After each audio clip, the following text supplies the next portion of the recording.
नमस्ते मित्रों। तद्रूप नामक यूट्यूब चैनल में आज प्रस्तुत है हिंदी की एक और उत्तम रचना, एक और कहानी।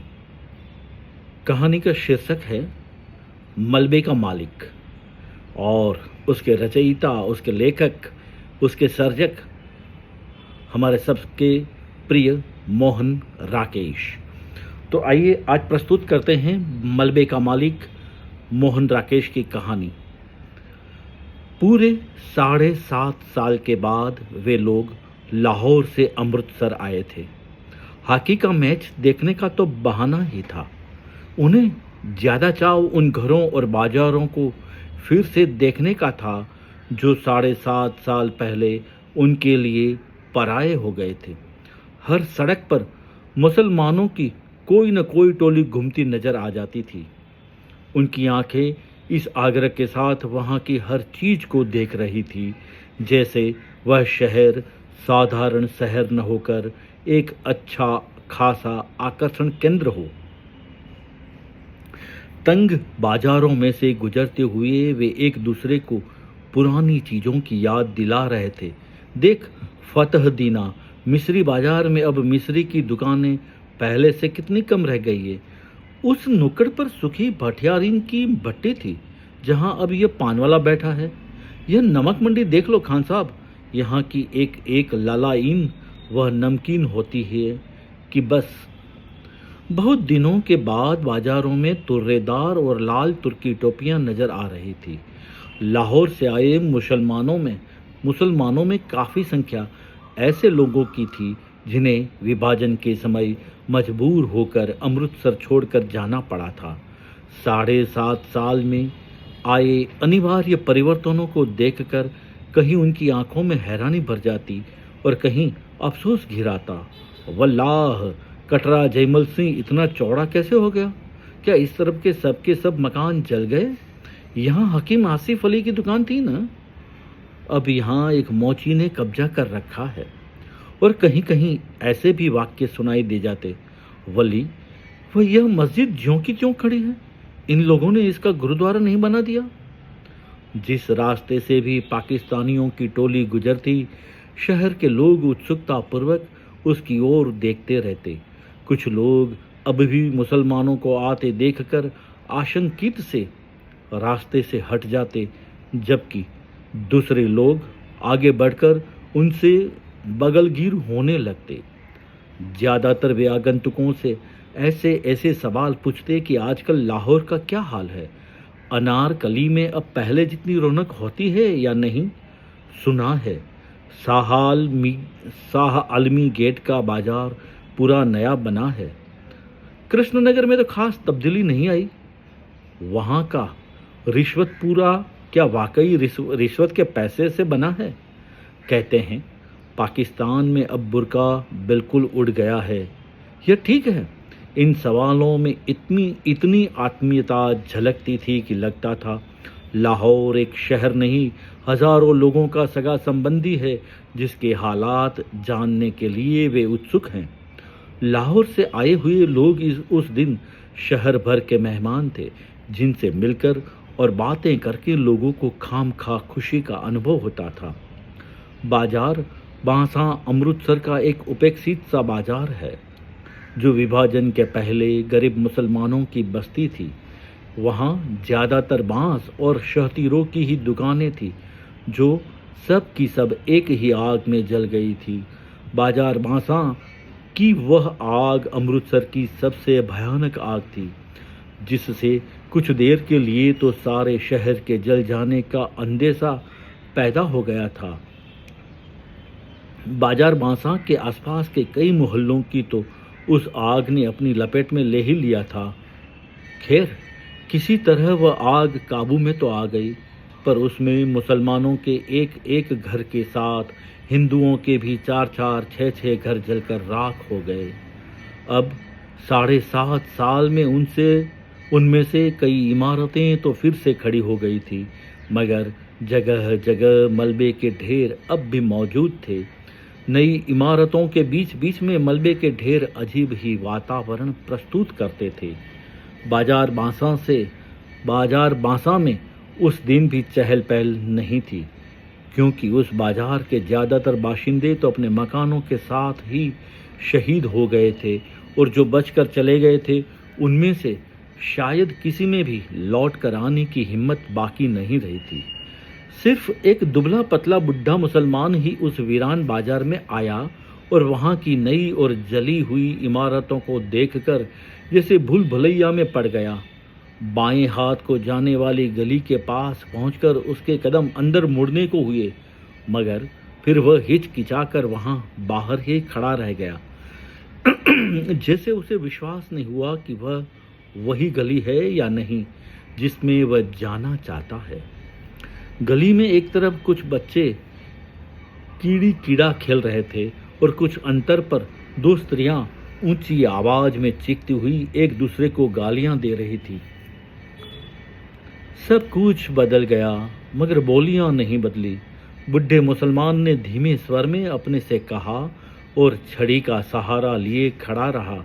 उसके घुटने पाजामे से बाहर निकल रहे थे और घुटनों के थोड़ा ऊपर ही उसकी शेरवानी में 3-4 पैबंद लगे थे। गली से एक बच्चा रोता हुआ बाहर को आया।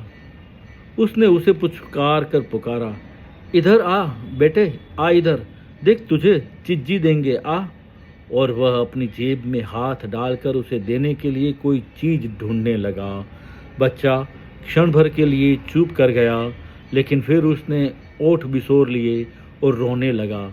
एक 16-17 बरस की लड़की गली के अंदर से दौड़ती हुई आई और बच्चे की बाह पकड़कर उसे घसीटती हुई गली में ले चली। बच्चा रोने के साथ साथ अपनी बाह छुड़ाने के लिए मचलने लगा। लड़की ने उसे बाहों में उठाकर अपने साथ चिपका लिया और उसका मुंह चूमती हुई बोली, चुप कर मेरा वीर, रोएगा तो तुझे वह मुसलमान पकड़कर ले जाएगा। मैं वारी जाऊं, चुप कर। बुढ़े मुसलमान ने बच्चे को देने के लिए जो पैसा निकाला था वह वापस जेब में रख लिया। सिर से टोपी उतारकर उसने वहाँ थोड़ा खुजलाया और टोपी बगल में दबा ली। उसका गला खुश्क हो रहा था, घुटने जरा जरा कांप रहे थे। उसने गली के बाहर की बंद दुकान के तख्ते का सहारा ले लिया और टोपी फिर से सिर पर लगा ली।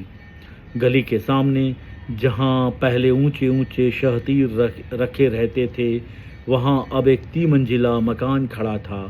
सामने बिजली के तार पर 2 मोटी मोटी चिलें बिल्कुल जड़ होकर बैठी थी। बिजली के खंभे के पास थोड़ी धूप थी। वह कई पल धूप में उठते हुए जर्रों को देखता रहा। फिर उसके मुंह से निकला, या मालिक। एक नवयुवक चाबियों का गुच्छा घुमाता हुआ गली की ओर आया और बुढ़े को खड़े देखकर उसने रुक कर पूछा, कहिए मियाँ जी, यहाँ किस तरह खड़े हैं? बुढ़े मुसलमान की छाती और बाहों में हल्की सी कंपी हुई और उसने ओठों पर जबान फेर कर नवयुवक को ध्यान से देखते हुए पूछा, बेटे तेरा नाम मनोरी नहीं है? नवयुवक ने चाबियों का गुच्छा हिलाना बंद करके मुट्ठी में ले लिया और आश्चर्य के साथ पूछा, आपको मेरा नाम कैसे पता है? 7.5 साल पहले तू बेटे इतना सा था, कहकर बुढ़े ने मुस्कुराने की कोशिश की। आप आज पाकिस्तान से आए हैं? मनोरी ने पूछा। हाँ, मगर पहले हम इसी गली में रहते थे, बुढ़े ने कहा। मेरा लड़का चिरागदीन तुम लोगों का दर्जी था। तकसीम में 6 महीने पहले हम लोगों ने यहाँ अपना नया मकान बनाया था। ओ गनी मियाँ, मनोरी ने पहचान कर कहा। हाँ बेटे, मैं तुम लोगों का गनी मियाँ हूँ। चिराग और उसके बीबी बच्चे तो नहीं मिल सकते, मगर मैंने कहा कि एक बार मकान की सूरत ही देख लूं, और उसने टोपी उतारकर सिर पर हाथ फेरते हुए आंसुओं को बहने से रोक लिया। आप तो शायद काफ़ी पहले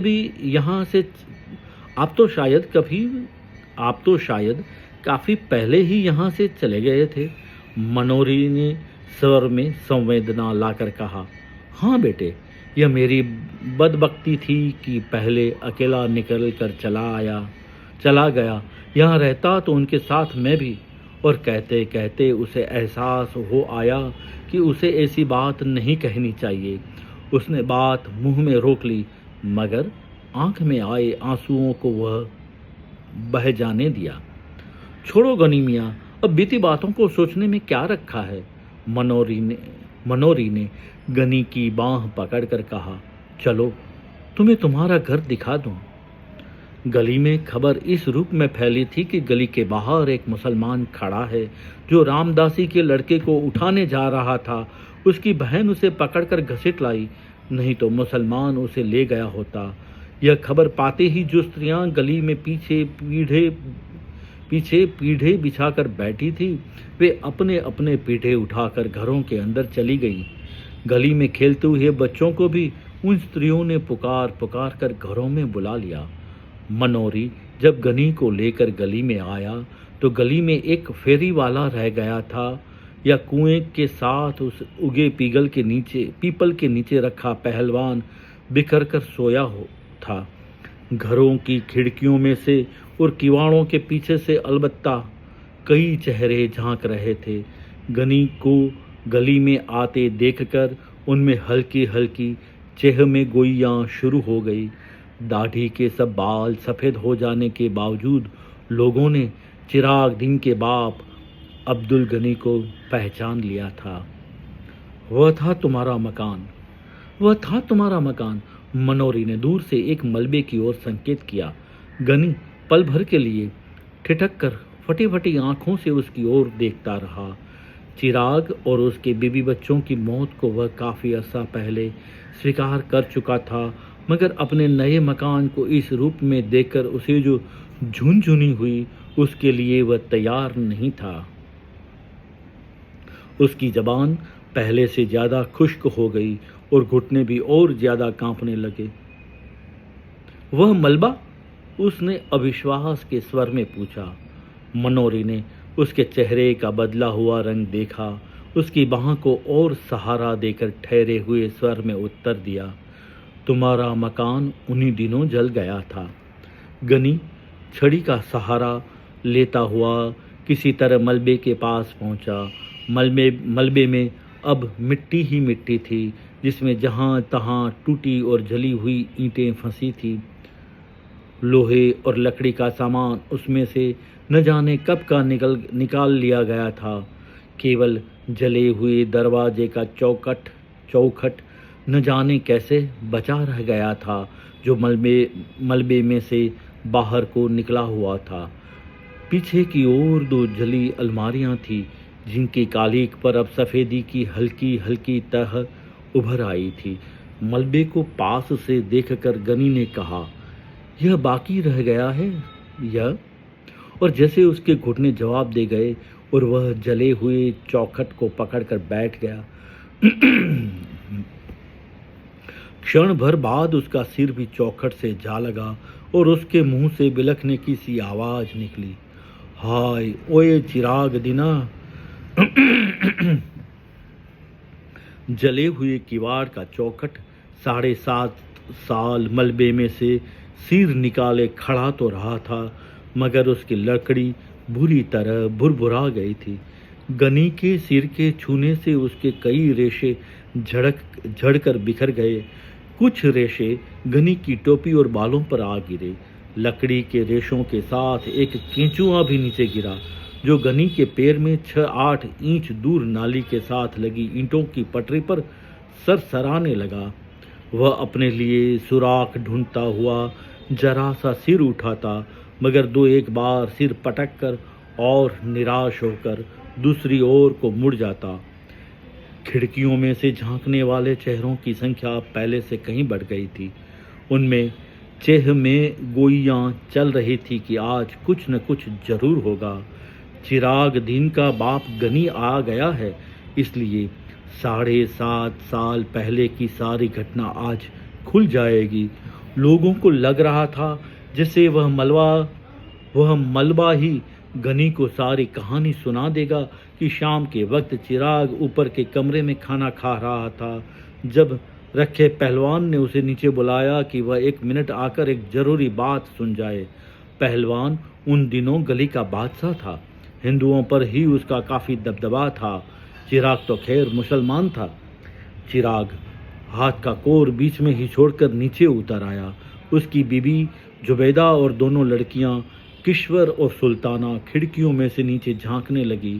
चिराग ने ड्योढ़ी से बाहर कदम रखा ही था कि पहलवान ने उसे कमीज के कॉलर से पकड़कर खींच लिया और गली में गिराकर उसकी छाती पर चढ़ बैठा। चिराग उसका छुरे वाला हाथ पकड़कर चिल्लाया, न रखे पहलवान, मुझे मत मार, हाय कोई मुझे बचाओ, जुबैदा मुझे बचा। और ऊपर जुबैदा, किश्वर और सुल्ताना हताश स्वर में चिल्लाई। जुबैदा चिकती हुई नीचे ड्योढ़ी की तरफ भागी। रखे के एक शागिर्द ने चिराग की जद्दोजहद करती हुई बाहें पकड़ ली और रखा उसकी जांघों को घुटने से दबाए हुए बोला, चिकता क्यों है बहन के, तुझे पाकिस्तान दे रहा हूँ, ले। और जुबैदा के नीचे पहुंचने से पहले ही चिराग को पाकिस्तान दे दिया। आसपास के घरों की खिड़कियां बंद हो गई। जो लोग दृश्य के साक्षी थे उन्होंने दरवाजे बंद करके अपने को इस घटना के उत्तरदायित्व से मुक्त कर लिया। बंद किवाड़ों में भी उन्हें देर तक जुबैदा, किश्वर और सुल्ताना के चीखने की आवाज़ें सुनाई देती रहीं। रखे पहलवान और उसके साथियों ने उन्हें भी उसी रात पाकिस्तान देकर विदा कर दिया, मगर दूसरे तवील रास्ते से उनकी लाशें चिराग के घर में न मिलकर बाद में नहर के पानी में पाई गई। 2 दिन तक चिराग के घर की छानबीन होती रही थी। जब उसका सारा सामान लूटा जा चुका तो न जाने किसने उस घर को आग लगा दी। रखे पहलवान ने कसम खाई थी कि वह आग लगाने वाले को जिंदा जमीन में गाड़ देगा, क्योंकि उसने उस मकान पर नज़र रखकर ही चिराग को मारने का निश्चय किया था। उसने उस मकान को शुद्ध करने के लिए हवन सामग्री भी खरीद रखी थी, मगर आग लगाने वाले का पता ही न चल सका। उसे जिंदा गाड़ने की नौबत तो बाद में आती।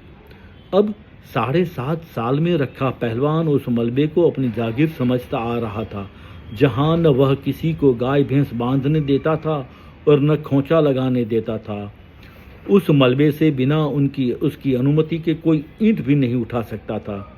लोग आशा कर रहे थे कि यह सारी कहानी जरूर किसी न किसी तरह गनी के कानों तक पहुंच जाएगी। जैसे मलबे को देखकर उसे अपने आप ही सारी घटना का पता चल जाएगा और गनी मलबे की मिट्टी नाखूनों से खोद खोद कर अपने ऊपर डाल रहा था। दरवाजे के चौखट को बाह में लिए रो रहा था, बोल चिराग दीना, बोल, तू कहाँ चला गया, ओए ओ किश्वर, ओ सुल्ताना, हाय मेरे बच्चे, ओए गनी को कहाँ छोड़ दिया, ओए। और भूरे भूरे किवाड़ से लकड़ी के रेशे झड़ते जा रहे थे। पीपल के नीचे सोए हुए रखे पहलवान को जाने किसी ने जगा दिया या वह खुद ही जाग गया। यह जानकर कि पाकिस्तान से अब्दुल गनी आया है और अपने मकान के मलबे पर बैठा है, उसके गले में थोड़ा झाग उठाया, जिससे उसे खांसी हो आई और उसने कुएं के फर्श पर थूक दिया। मलबे की ओर देखकर उसकी छाती से धोकनी का सा स्वर निकला और उसका निचला ओठ थोड़ा बाहर को फैल गया। गनी अपने मलबे पर बैठा है। उसके शागिर्द लच्छे पहलवान ने उसके पास आकर बैठते हुए कहा, मलबा उसका कैसे है?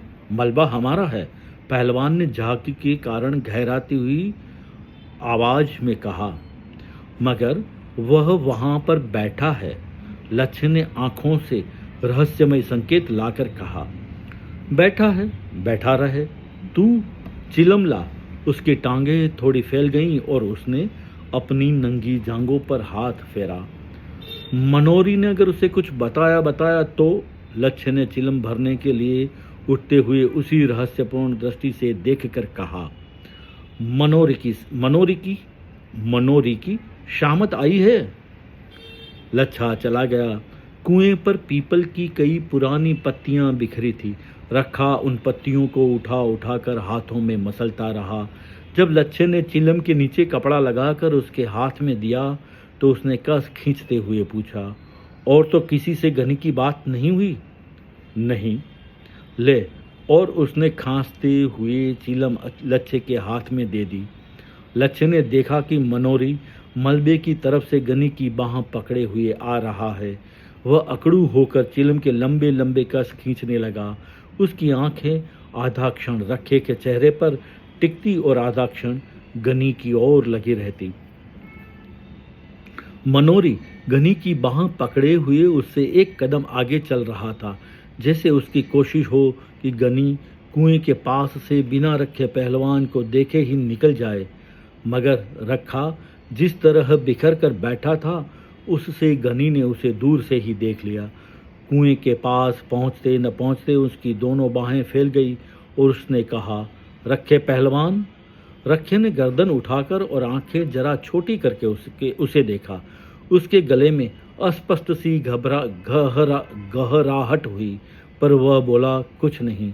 रखे पहलवान, मुझे पहचाना नहीं? गनी ने बाहें नीची करके कहा। मैं गनी हूँ, अब्दुल गनी, चिराग दिन का बाप। पहलवान ने संदेहपूर्ण दृष्टि से उसका ऊपर से नीचे तक जायजा लिया। अब्दुल गनी की आंखों में उसे देखकर चमक आ गई थी। सफ़ेद दाढ़ी के नीचे उसके चेहरे की झुर्रियाँ जरा फैल गई थी। रखे का निचला ओंठ फड़का, फिर उसकी छाती से भारी सा स्वर निकला, सुना गनिया।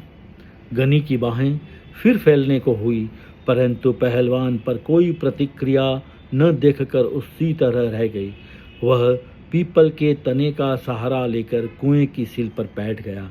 ऊपर खिड़कियों में चेह में गोइयां तेज हो गई कि अब दोनों आमने सामने आ गए हैं तो बात जरूर खुलेगी। फिर हो सकता है दोनों में गाली गलौज भी हो। अब रखा गनी को कुछ नहीं कह सकता। अब वो दीन नहीं रहे, बड़ा मलबे का मालिक बनता था। असल में मलबा न इसका है न गनी का। मलबा तो सरकार की मलकियत है। मरदूद किसी को वहाँ गाय का खूंटा तक नहीं लगाने देता। मनोरी भी डरपोक है। उसने गनी को बताया क्यों नहीं कि रखे ने ही चिराग और उसके बीवी बच्चों को मारा है। रखा आदमी नहीं, सांड है। दिन भर सांड की तरह गली में घूमता है। गनी बेचारा कितना दुबला हो गया है, दाढ़ी के सारे बाल सफ़ेद हो गए हैं। गनी ने कुएं की सिल पर बैठकर कहा, देख रखे पहलवान, क्या से क्या हो गया है। भरा पूरा घर छोड़कर गया था और आज यहाँ मिट्टी देखने आया हूँ। बसे हुए घर की यही निशानी रह गई है। तू सच पूछे रखे तो मेरा यह मिट्टी भी छोड़कर जाने को जी नहीं करता। और उसकी आंखें छल छला आई। पहलवान ने अपनी फैली हुई टांगें समेट ली और अंगोछा कुएं की मुंडेर से उठाकर कंधे पर डाल दिया। लच्छे ने चिलम उसकी तरफ बढ़ा दी और वह कस खींचने लगा। तू बता रखे, यह सब हुआ किस तरह? गनी आंसू रोकता हुआ आग्रह के साथ बोला। तुम लोग उसके पास थे, सबसे भाई भाई की सी मोहब्बत थी। अगर वह चाहता तो वो तुम में से किसी के घर में नहीं छिप सकता था। उसे इतनी भी समझ नहीं आई। ऐसा ही है। रखे को स्वयं लगा कि उसकी आवाज़ में कुछ अस्वाभाविक सी गूंज है। उसके ओंठ गाढ़े लार से चिपक गए थे। उसकी मूँछों के नीचे से पसीना उसके ओठों पर आ रहा था। उसके माथे पर किसी चीज़ का दबाव पड़ रहा था और उसकी रीढ़ की हड्डी सहारा चाह रही थी। पाकिस्तान का क्या हाल है? उसने वैसे ही स्वर में पूछा। उसके गले की नसों में तनाव आ गया था। उसने अंगूछे से बगलों का पसीना पोंछा और गले का झाग मुंह में खींच कर गली में थूक दिया। मैं क्या हाल बताऊं रखे? गनी दोनों हाथों से छड़ी पर जोर देकर झुकता हुआ बोला। मेरा हाल पूछे तो वह मेरा खुदा ही जानता है। मेरा चिराग साथ होता तो और बात थी रखे। मैंने उसे कितना समझाया था कि मेरे साथ चला चल।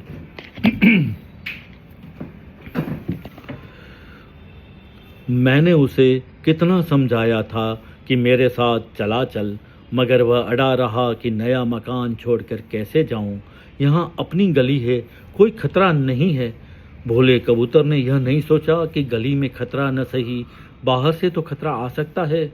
मकान की रखवाली के लिए चारों जनों ने जान दे दी। रखे, उसे तेरा बहुत भरोसा था। कहता था कि रखे के रहते कोई मेरा कुछ नहीं बिगाड़ सकता, मगर जब आनी आई तो रखे के रोके भी न रुक सकी। रखे ने सीधा होने की चेष्टा की क्योंकि उसकी रीढ़ की हड्डी दर्द कर रही थी। उसे अपनी कमर और जांघों के जोड़ पर सख्त दबाव महसूस हो रहा था। पेट की अंतड़ियों के पास जैसे कोई चीज उसकी सांस को जकड़ रही थी। उसका सारा जिस्म पसीने से भीग गया था और उसके पैरों के तलुओं में चुनचुनाहट हो रही थी। बीच बीच में नीली फुलझड़ियां सी ऊपर से उतरती और उसकी आंखों के सामने तैरती हुई निकल जाती। उसे अपनी जबान और ओठों के बीच का अंतर कुछ ज़्यादा महसूस हो रहा था। उसने अंगोछे से ओठों के कोनों को साफ किया और उसके मुंह से निकला, हे प्रभु सच्चिया, तू ही है, तू ही है, तू ही है। गनी ने लक्षित किया कि पहलवान के ओंठ सूख रहे हैं और उसकी आंखों के इर्द गिर्द दायरे गहरे आए हैं, तो वह उसके कंधे पर हाथ रखकर बोला, जी हल्का न कर रखिया, जो होनी थी सो हो गई, उसे कोई लौटा थोड़े ही सकता है। खुदा नेक की नेकी रखे और बद की बदी माफ़ करे। मेरे लिए चिराग नहीं तो तुम लोग तो हो। मुझे आकर इतनी ही तसल्ली हुई कि उस जमाने की कोई तो यादगार है। मैंने तुमको देख लिया तो चिराग को देख लिया। अल्लाह तुम लोगों को सेहतमंद रखे, जीते रहो और खुशियाँ देखो। और गनी छड़ी पर दबाव देखकर उठ खड़ा हुआ। चलते हुए उसने फिर कहा, रखे पहलवान, याद रखना। रखे के गले में स्वीकृति की मध्यम सी आवाज़ निकली। अंगोछा बीच में लिए हुए उसके दोनों हाथ जुड़ गए। गनी गली के वातावरण को हसरत भरी नज़र से देखता हुआ धीरे धीरे गली से बाहर चला गया। ऊपर खिड़कियों में थोड़ी देर चेह में गोइयाँ चलती रही कि मनोरी ने गली के बाहर निकलकर जरूर गनी को सब कुछ बता दिया होगा। गनी के सामने रखे का तालू किस तरह खुश्क हो गया था। रखा अब किस मुंह से लोगों को मलबे पर गाय बांधने से रोकेगा। बेचारी जुबैदा, बेचारी कितनी अच्छी थी, कभी किसी से मंदा बोल नहीं बोली। रखे मरदूद का घर न घाट, इसे किस माँ बहन का लिहाज था। और थोड़ी ही देर में स्त्रियां घरों से गली में उतर आई। बच्चे गली में गुली डंडा खेलने लगे और 12-13 बरस की लड़कियां किसी बात पर एक दूसरी से गुत्थम गुत्था हो गई। रखा गहरी शाम तक कुएं पर बैठा खंखारता और चिलम फूंकता रहा। कई लोगों ने यहाँ से गुजरते हुए उससे पूछा, रखे शाह, सुना है आज गनी पाकिस्तान से आया था? हाँ आया था, रखे ने हर बार एक ही उत्तर दिया। फिर कुछ नहीं, चला गया। रात होने पर रखा रोज की तरह गली के बाहर बाईं ओर की दुकान के तख्ते पर आ बैठा। रोज अक्सर वह रास्ते से गुजरने वाले परिचित लोगों को आवाज़ देकर बुला लेता था और उन्हें सट्टे के गुर और सेहत के नुस्खे बताया करता था। मगर उस दिन वह लच्छे को अपनी वैष्णो देवी की उस यात्रा का विवरण सुनाता रहा जो उसने 15 साल पहले की थी। लच्छे को विदा करके वह गली में आया तो मलबे के पास लोकू पंडित की भैंस को खड़ा देखकर वह रोज की आदत के मुताबिक उससे धक्के दे देकर हटाने लगा। तत तत तत तत तत, और भैंस को हटाकर वह सुस्ताने के लिए मलबे के चौखट पर बैठ गया। गली उस समय बिल्कुल सुनसान थी। कमेटी की कोई बत्ती न होने से वहां शाम से ही अंधेरा हो जाता था।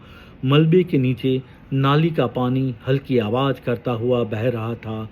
रात की खामोशी के साथ मिली हुई कई तरह की हल्की हल्की आवाज़ें मलबे की मिट्टी में से निकल रही थी। चू चू चू, चिक चिक चिक, चर री री री री चर। एक भटका हुआ कौवा न जाने कहाँ से उड़कर लकड़ी के चौखट पर आ बैठा। उससे लकड़ी के रेशे इधर उधर छितरा गए। कौवे के वहाँ बैठते न बैठते मलबे के एक कोने में लेटा हुआ कुत्ता घुर्रा कर उठा और जोर जोर से भौंकने लगा। Wow wow wow. कौवा कुछ देर सहमा सा चौखट पर बैठा रहा, फिर वह पंख फड़फड़ाता हुआ उड़कर कुएं के पीपल पर चला गया। कौवे के उड़ जाने पर कुत्ता और नीचे उतर आया और पहलवान की ओर मुंह करके भौंकने लगा। पहलवान उसे हटाने के लिए भारी आवाज में बोला, दुर्र दुर्र दुर्रे, मगर कुत्ता और पास आकर भौंकने लगा। वाव वाव वाव वाव, हट हट दुर्र दुर्रे। वाह वाह वाह वाह। पहलवान ने एक ढेला उठाकर कुत्ते की ओर फेंका।